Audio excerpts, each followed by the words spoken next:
I lived in some pretty shitty, albeit cheap, 2 apartments that were known for being a little sketchy for the area. This is in the US, by the way. There was this neighbor that always seemed to be listening to James Brown and Motown, so even though he seemed a bit off, I thought, how could he be that weird if he's chilling to some old school music? I'd hear him blast his music and have louder conversations, but then again, we both had studio apartments that were touching, so I would just play music to not hear his so loudly. One night, he was drinking a lot and had his girlfriend around. You could hear him being belligerent, but nothing that seemed out of the ordinary for him, I suppose. It wasn't too late, so I headed out for the night with some friends, while my boyfriend at the time stayed in. I got dropped off around 1 a.m. or so, and as we were driving into the parking lot from afar, we saw my neighbor outside in between cars and the apartment looking sort of odd. Okay, weird, but whatever. This guy is just kind of creepy anyways. At that point, my friends were more weirded out than I was, but I didn't think much of it and had them drop me off near the entrance because it was easier for them to leave. That was until they drove away and I walked up to my apartment, which I had to pass first. I swear my heart dropped because he was standing still, by then with his body hidden by the bush that is between our apartments. Like the funny Homer Simpson meme, but actually not funny whatsoever because as I approached, it seemed like he thought maybe I didn't see him because it was dark out and he was still as a statue. I waved and mumbled hi because I freaking see you and I'm not going to pretend that I don't at this point, so don't even try anything since no one was out on a weekday at this hour. At that point, after acknowledging that he was there, he stepped out of the side of the bush and came into the dim porch light. Yes, never in my life have I looked into eyes like that. My heart is racing as I type this even. They were widened, dark, and fully dilated. Just like a wild animal. Almost lunatic if I were to express his energy as well. He didn't say anything but gave me a bone-chilling look, and I ran into my apartment immediately. My boyfriend was drowsy since it was late, but he did say the neighbor's music was loud and continued for some time. He heard a ton of noise and arguing earlier, but didn't think anything of it. That night, all night, we heard bumps, and it also sounded like furniture was moving. Now, it just weirded me out knowing he was awake in the state I viewed him in, which seemed almost primal. The next morning, I heard the cops outside banging on his door and was partially relieved to see them, but then super scared of why they were there in the first place. They took him away in handcuffs shortly after, demanding to be let in, and asked me when the last time was I had talked to or seen him, and I told him about that night. The arguing, noises, frightening encounter, and thumping all night. What I found out during the next day will make my stomach turn forever. I was told this from the groundskeeper. Details I will keep simple since it was horrendous. That Motown James Brown listening neighbor brutally murdered his girlfriend that night, dismembered parts of her, and dragged the rest of her body near the train tracks, which were directly behind our apartments. It hit me that the cold, primal, and wide-eyed look I had seen in that man was that of a person who just took another human being's life in such a vicious, disgusting way. I felt so sad for this woman who did not deserve to go like that. She was always quiet and sweet and seemed a bit down on her luck, usually asking for cigarettes when I encountered her. To this day, my stomach turns thinking about how close I was to death, quite literally, and how he could have ambushed me out of insanity since he was just waiting in the darkness when I walked up. Basically, to all of you who follow your intuition and gut feeling, listen to it. If you have a bad feeling about someone, even if they seem harmless, stay a safe distance the heck away from them. I moved into a different apartment right after because it was too much thinking about what happened. That neighbor went to jail, of course, and I saw his booking photo, which was scary to see him again, and I just hope he's staying in jail where he belongs.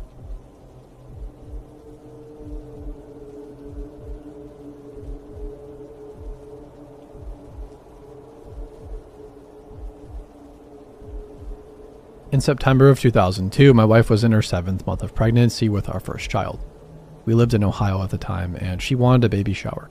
Since most of her family and close friends lived in Baltimore, Maryland, we planned that we should go travel to Baltimore and have the baby shower there on Saturday, October 19th.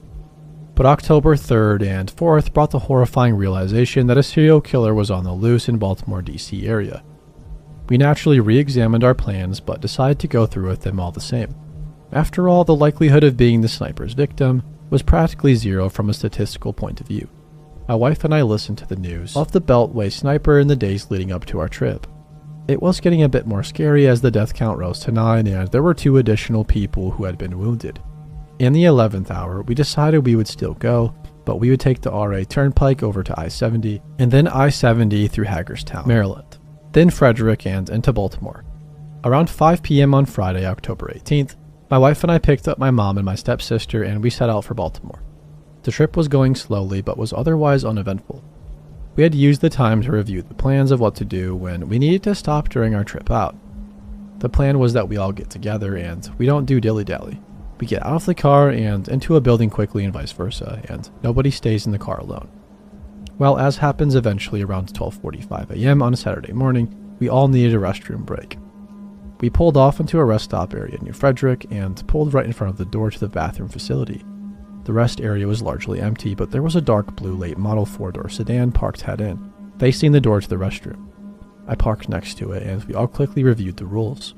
If I finished first, I would wait for them, and we would all return to the car together. We then got out and raced to the restrooms. As I ran into the area, I didn't pay much attention to the car we parked next to, other than to make sure they didn't open their doors. The night was crisp and full of moisture. I finished first, and so I stood out by the exit but stayed inside the building. The doors and the walls were all glass, so I nervously scanned the parking lot for anything off-looking. Satisfied that there was nothing ominous in the parking lot, I turned my attention to the blue sedan. I travel a lot, so I naturally took note that their license plates were from New Jersey. In the front seat were two men. The one behind the steering wheel was middle-aged. He was awake and staring back at me. Next to him was a sleeping teenager. I remember feeling a chill go down my spine as I watched him watching me. At this time, the authorities hadn't released info on the snipers, and they didn't know of the ominous role the car played in their killing spree, so I was ignorant of the danger these two really presented. A few minutes passed before my family returned and we all ran back to the car. In a flash, we sped away and continued on to our destination. I remember noticing something weird about their trunk. My family was piss poor growing up, so we sometimes had to pop out a broken lock and couldn't afford to fix it. At least right away, so we would rig the trunk to open using a screwdriver. I remember thinking that's what they must have done with their trunk. It turns out it was the hole that they had shot out through while staying concealed. The baby shower went well and my wife had fun. We did not go out for meals but slept and ate at our mom's house in Baltimore. On Sunday morning it was time to go. We took a much more northern route going home just to be safe. About a week or so later, once they captured the Beltway snipers, you can imagine the renewed chills running down my spine when, in the newspaper, the face of the man that had been staring at me when we stopped to pee at the rest stop, John Alad Muhammad, was staring back at me again. There was also a photo of the car we had parked next to and, scarier still, the reports that they had been captured in the exact same rest stop where we had parked next to them about a week earlier. I can only assume that the teenage boy that had been asleep next to him was Lee Boyd Meltho. Fortunately, they were both in the front seat, and this was where they had planned to hide out and sleep, and so they wouldn't likely have killed at this rest stop.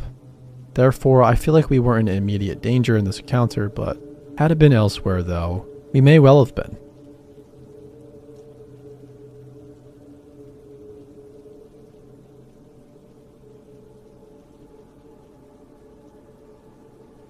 I grew up in La Crosse, Wisconsin, a semi-small city with a low crime rate, at least back in the day when I was 14.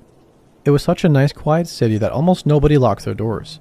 People would say hi to each other on the street. You could pretty much go to anyone's house for dinner and your parents wouldn't be too nervous about it. And you could walk home by yourself at night from your middle school basketball game without fear, which is exactly what I was doing this particular night. It had been a long game and went later than normal, and my parents had to both work in the morning so they didn't go, which was fine. They went to all my other games so they could get to bed early. It was an 8-minute walk from my school to my house, so there were no concerns about my safety. So I'm walking, right? I'm wearing a pink sweater and jeans over my basketball jersey. My hair is a sweaty mess, but I was in a good mood because it was a good game. So I was walking in a relaxed fashion, unconcerned and unaware. And that's when I felt it. Can't explain how I knew, but I just knew I was in some sort of danger. I looked around me and parked near the blacktop fence was a Jeep with its lights off. I couldn't see who was inside, but I knew somebody was for some reason. I ducked my head and walked away from it, hoping that I didn't catch their attention. But no such luck. The Jeep followed me. It pulled up next to me and I saw the window open, and I booked it. Didn't look back, just ran. I had such a negative feeling about that Jeep. I didn't stop until I could see my parents' house and I thought I was safe. Just as I stopped to catch my breath, I heard an engine rev behind me and that same Jeep was tearing down the street, beelining towards me. I was in a position where I couldn't run anywhere safe in time. Big open space near the road, so I just stood there frozen in terror. I was backing up and must have looked every bit the victim with my sweaty hair and pale face, because just as the Jeep pulled up near me and the door opened, some old guy across the street yelled something. I don't even know what the guy said, but the Jeep's door slammed shut and it peeled away. I didn't even thank the guy, which I kind of feel bad about, because he might have just saved me from something horrible. I just ran home. I threw myself inside and slammed the door behind me, scaring the heck out of my mom, who was just heading to bed. When she asked me what was wrong and I told her, she woke up Dad.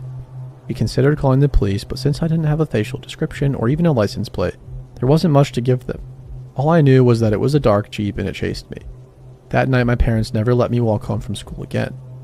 A week later, the newspaper said that there had been a gang rape of a young woman at a nearby parking garage 5 minutes from my house.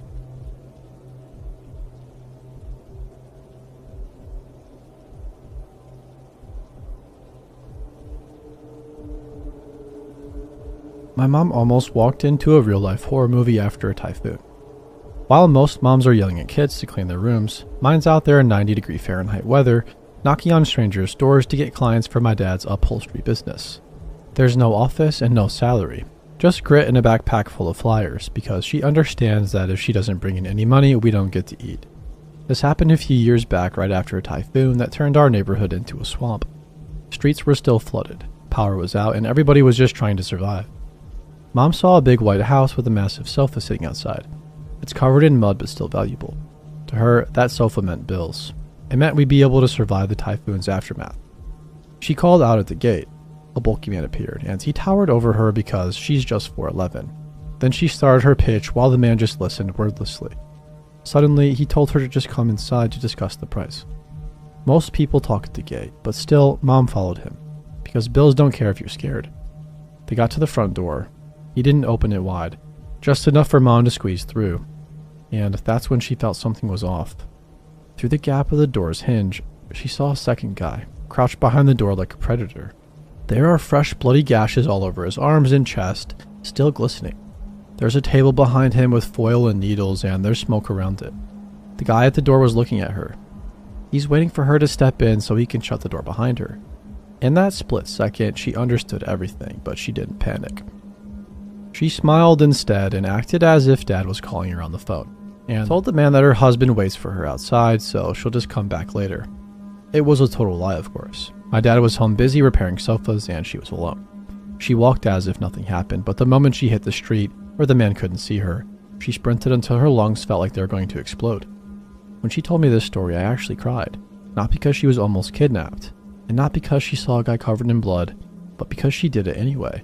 Because she still continued despite that scary experience that she had. I don't want her going door to door anymore. Not because she's not tough, but because she's the toughest person I know. And because nobody should have to risk their life for a sofa. And if I ever make it big, the first thing I'm going to do is make her stop doing this, and just let her stay at home to enjoy her old age. She's not just my mom, she's my hero.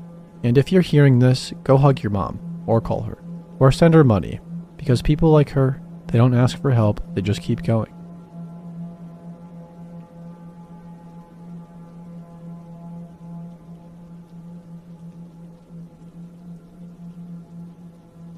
I'm 19 and I want to start by saying I know how this is going to sound.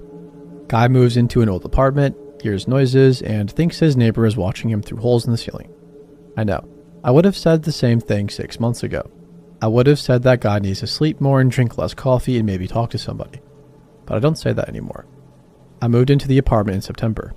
Pittsburgh. Second floor of a 4-story building that was old enough to have character, which is what the listing said, and old enough to have problems, which is actually what it meant. High ceilings, hardwood floors that announced every step you took, and radiators that clanged to wake at 3 in the morning like something was trapped inside them. It was a good deal for what it was, and I was 19 and living alone for the first time, and I thought the quirks were funny. The guy upstairs I never actually saw. Not once in the entire time I lived there. The building manager mentioned him once in passing, referred to him as the guy in 4B, said he'd been there a long time and kept to himself mostly. I didn't think to ask more than that. I mean, why would I? In the first few weeks, I barely registered the footsteps. Old building. You hear your neighbors, that's just how it works. But somewhere around week 3 or so, I started to notice something. Whenever I moved, he moved. I'd be at my desk and hear the footsteps would be directly above my desk. For example, I would get up to go to the kitchen, and within a few seconds, the footsteps would track to the kitchen.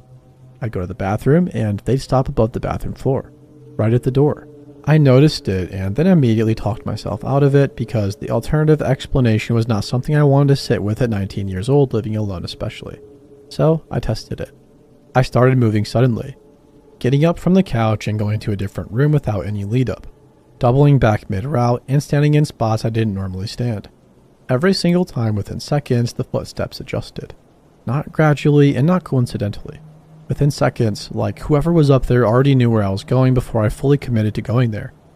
I stopped testing it after about a week because testing it meant accepting what the results were telling me, and I wasn't ready to do that yet. Then I found the hole. I was lying in bed one night scrolling my phone when I aimed the flashlight at the ceiling for no particular reason. It was just one of those random things you do when you're half asleep and bored. There was a dark spot near the light fixture I'd always assumed was an old water stain.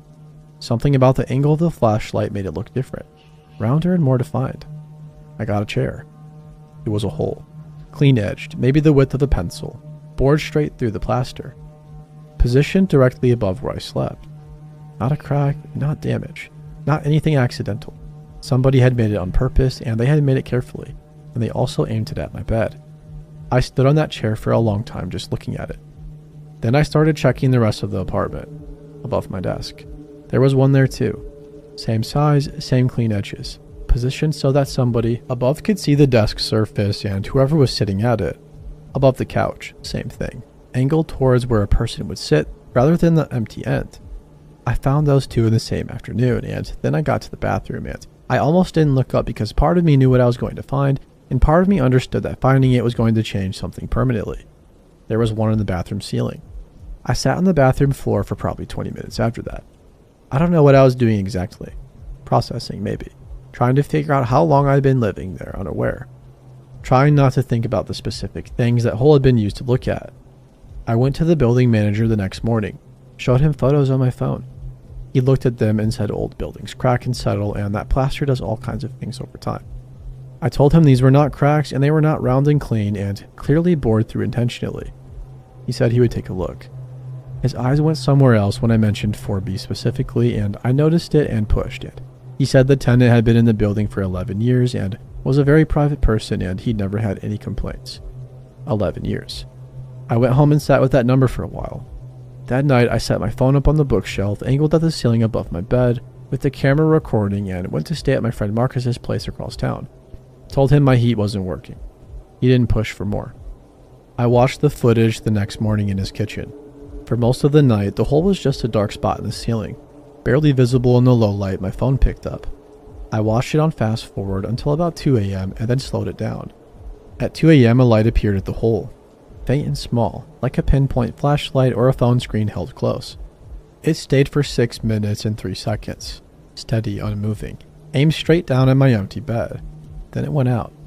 6 minutes, standing in the dark above my bed at 2 a.m. with a light pointed through a hole at where I slept, and then done. I went to the police that afternoon, showed him the video, showed them the photos of the holes, and told them everything about the footsteps and the tracking and the building manager's response. The officer I spoke to watched the video twice and looked at the photos and said it was concerning and that they would look into it. Said without being able to directly connect the holes to the tenant above, and without evidence of anything beyond what I had, it was very difficult to act on immediately. Said to document everything and come back if anything escalated. I went back to my apartment that night because I couldn't afford to keep staying elsewhere and because I was furious and also because some part of me wanted to be there when whatever came next happened. My front door was unlocked. I stood in the hallway for a full minute before going in. I was certain that I had locked it. Certain the way you're certain about things you do automatically every single day without thinking. I went through every room and nothing was missing. Nothing visibly moved. Nothing to show anybody had been inside. Then I got to my desk. My desk chair was in a different position, 6 inches to the left of where I kept it, where I always kept it. Spot I'd sat in every day for 2 months. 6 inches to the left. Put it almost directly under the hole in the ceiling above the desk. Somebody had come into my apartment, moved nothing else, and repositioned my chair so that it sat under the hole. So that when I sat down to work the next morning, I would be directly in his sightline. I called the police again from the hallway. They came, looked around, and took another report. Said they would contact the building and ask about the lock. Also told me to stay somewhere else if I felt unsafe. I stayed that night anyway. I don't fully know why. I covered every hole that I found, though, with putty I bought from the hardware store down the street, and I moved my bed to the opposite wall, and I also sat with my back against the bedroom door until it got light outside. The footsteps started around midnight, tracked to my bedroom and stopped directly above where my bed used to be. Stayed there for quite some time, then moved slowly across the ceiling to where my bed actually was, then stopped. I was out of that apartment within 2 weeks, broke the lease and lost the deposit. Didn't care. The building manager called me once after I left to ask about the putty I'd used on the ceiling and whether I'd be paying for the repairs. I have not gone back. The police followed up once more, a month after I moved out. Said they'd spoken to the tenant in 4B and said he denied everything and that without further evidence, there was nothing actionable. Said the case was open. That was 4 months ago. I don't know if he's still up there. I don't know who moved into my old apartment after me, or whether the holes are still there, or whether they've been covered, or whether new ones have been added. I don't know if whoever is sleeping in that room right now has noticed the dark spot near the light fixture, or whether they've looked up at it and told themselves it's just an old water stain. I think about it a lot, and I think about it more than I want to, and definitely more than I should.